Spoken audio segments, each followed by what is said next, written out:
күнге сүйінуге болмайды, оның бәрі жаратылыс, ал құлшылық тек қана жаратушы Аллахқа болады деп түсіндіруіміз керек. Егер ол осыны мойындаса, Құдайдың құдіретін толық, онда ол бізге үміт береді, жәннатқа кіреді ау деп.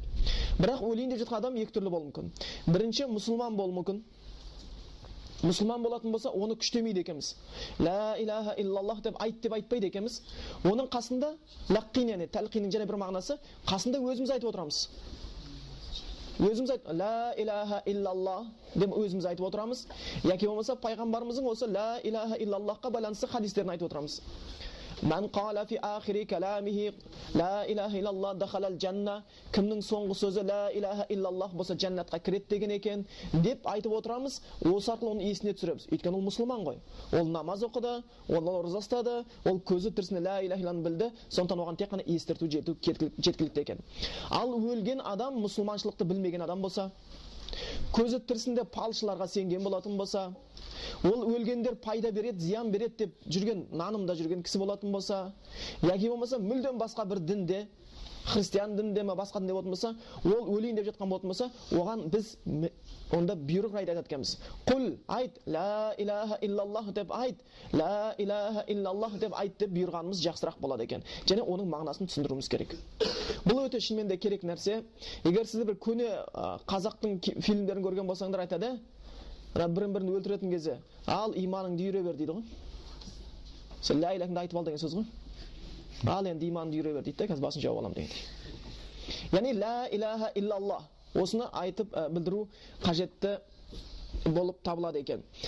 Енді бұның мағынасын түсінбесе, онда оның ла илаха иллаллах айтқаны қабыл етілмейді. Өйткені Алла Құран айтқан: "Фа'лам аннаху ла илаха иллаллах". Фа'лам, яғни біл, ілім, түбірі ілім деген сөз. Ілімін біл, ла илаха иллаллах деген сөздің қандай мағына береді? Одағы мақсат не? Оны айтқаннан кейін не істеуім керек? Оны айтқаннан кейін не нәрседен тыйылуым керек деген мағынаны білу керек болып табылады екен. Ла илаха иллаллах сөзі екі сөзден тұрады. Бірінші, ла илаха, жоқ, сыйынуға лайықты ешбір тәңір жоқ. Еш нәрсе сыйынуға лайықты емес. Пайғамбар да сыйынуға лайықты емес. Өлгендердің рухтары да сыйынуға лайықты емес. Періште де сыйынуға лайықты емес. Жын да, шайтан да, ешкім де, құс та, ит те, тал да, тас да сыйынуға лайықты емес. Иллаллах, бір ғана Аллах сыйынуға лайықты. Осы кезде иман кірген болады. Бұл дегеніміз, мысалы, бір стаканның ішінде, айтайық, бір лас су бар екен. Тұрып қапты ұзақ уақыт, иістеніп қапты. Енді сен сол стакан ішінде жарты стакан лас су тұр. Сен бір таза сүт ішкің келді, болмаса таза су ішкің келді. Онда біздің бірінші шаруамыз не болады? Стакандағы суды төгіп тастау. Үстіне құя бермейміз ғой. Стакандағы суды төгуіміз керек, одан кейін таза суды құямыз, сонда ғана біз рахаттанып оны іше аламыз. Сонда ғана біз таза судың дәмін, болмаса таза сүттің рахатын көре алады екенбіз. Сол үшін ла илаха иллаллах дегеніміз жүректегі бүкіл жалған тәңірлерді төгіп таста, иллаллах, Аллахты ғана кіргізіп қой деген сөз екен. Осымен ислам басталады. Бұны түсінбеген ислам басталмайды. Сол үшін пайғамбар Мұхаммед Мұстафа саллаллаху алейхи вассалам өзінің айтқанда сахабаларын дінге шақыруға жіберген кезде айтатын бірінші сөзі, оның айтатын фалекун аул матадо илайхи шахадату алла илаха иллаллах дейтін, сенің бірінші үйрететінің ла илаха иллаллах болсын, егер олар осыны түсінсе, одан кейін намазды үйрет деген екен дейді. Ал енді егер бір адам намаз оқыса, бірақ ла илаханы түсінбесе, оған пайда жоқ. Енді біз қарайық, пайғамбар Мұхаммед Мұстафа саллаллаху алейхи вассаламның өмірін алып қарайықшы. Пайғамбарымыз қасында көп кісілер болды. Пайғамбарымыз ең алғашқы жасаған уағыздары не болды?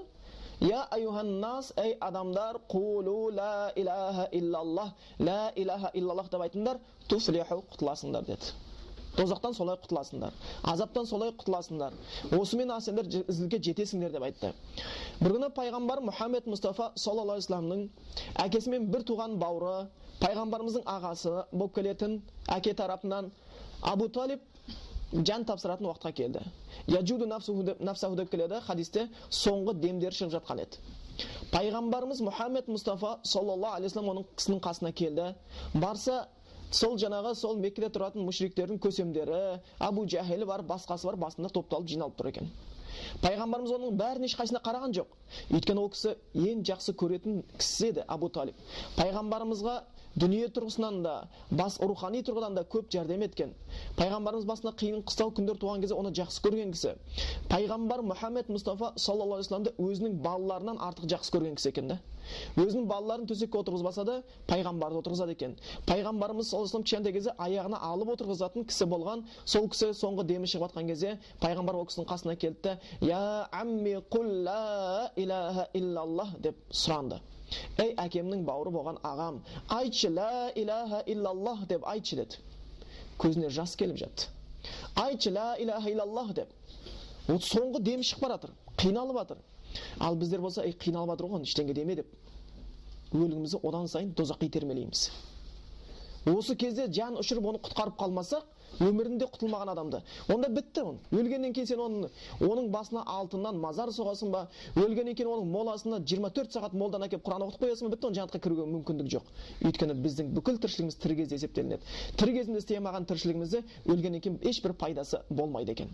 Пайғамбар соны білді. Ол кісінің соңғы демі оны құтқарса, осы бір сөз ғана құтқарып қалуы мүмкін. Сол үшін ол кісіге айтты: "Я амми қул ла илаха иллаллах", ей әкемнің бауыры, айтыңызшы ла илаха иллаллах деп айтыңызшы. Бір ғана Аллахтың сыйынуға лайықты екенін біліңізші. Сіздің осы бабаларыңыз және өзіңіздің қауымыңыз адасып сыйынып жатқан жалған тәңірлерден бас тартыңызшы. Бір Аллаға сыйынуды мойындаңызшы деп айтты. Ал қасындағы сонда жолдастары, нашар достары не деп айтты? "Сен не ата-бабаларың жолынан бас тартайын деп жатсың ба? Ата-бабаларың жолынан бас тартасың ба?" деді.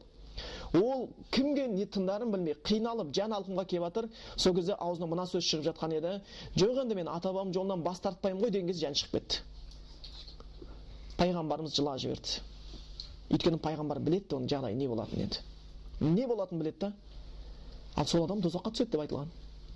Дозақтағы ең жеңіл азабын көрсетіледі дейді. Табанына шоқ қойылған кезде миы қайнайды дейді. Пайғамбарымыз шықты да Аллахтан оған кешірім сұрамақшы болды. Кешірім сұрамақшы болған кезде Аллах Тағаладан аят түсті. Олардың мүшриктігі, Құдайға серік қосатындығы, Құдайға бөлек нәрсе сыйынатыны анық болған кезде оларға тілеуге тыйым етілетінің жайында аят түсті. Міне сол үшін егер біз өмірге келген кезде бірінші істейтін тірлігіміз өлген кісіні көретін болсақ, лақину маутакум ла илаха иллаллах, ла илаха иллаллахны дұрыс айтуға үйретуіміз керек. Міне жақсы достың да пайдасы осы. Өйткені жақсы жаман дос саған көзіңнің тірісінде Құдайды ойлауға мүмкіндік бермейді. Өліп бара жатқан кезде дозаққа қарай итермесе басқа ештеңе істемейді. Бірақ олар ойлайды жақсылық істеп жатырмыз деп. Ол білімсіз істелінген жақсылық болып табылмайды екен.